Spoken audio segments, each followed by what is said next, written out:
The night hung heavy and thick with darkness as I drove down the desolate, winding road. My headlights cut through the obsidian veil, revealing only fleeting glimpses of gnarled trees and dense woods that seemed to claw at the edges of the asphalt. The rain drummed relentlessly on the roof of my car, the sound a monotonous and unsettling symphony. I was on my way to a remote cabin deep in the forest, a place I had inherited from my late uncle. He had always been eccentric, a recluse who shunned society and the trappings of modern life. The cabin was his refuge, a place he retreated to for months on end, and I had received a cryptic letter in his will, urging me to visit it, especially on this particular night. The directions were vague, leading me deeper into the wilderness with each mile. I had no cell phone signal, and the only source of comfort was the dim glow of the dashboard and the crackling radio that filled the car with eerie static. Unease gnawed at my insides, but I couldn't shake the feeling that I needed to be there, tonight, of all nights.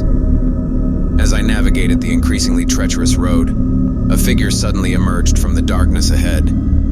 I slammed on the brakes, heart pounding, as a hitchhiker stepped out into the rain-soaked beams of my headlights. Drenched and bedraggled, he wore a tattered coat that billowed in the wind. His face was hidden beneath the hood, but I could see his outstretched thumb, a desperate plea for a ride.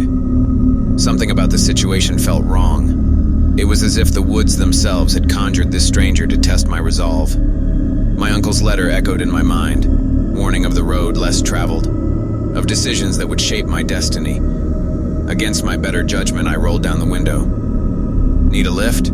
I asked, my voice shaking. The hitchhiker nodded, his hooded face still concealed. He climbed into the back seat without a word, and the car was once again enveloped in an oppressive silence. I continued down the road, my unease growing with each passing moment. The hitchhiker remained eerily still, not a word escaping his lips. I couldn't see his face, but I could feel his eyes on me, a heavy, disapproving gaze that seemed to pierce through my very soul. Minutes turned to hours as we drove deeper into the forest, the rain showing no signs of letting up.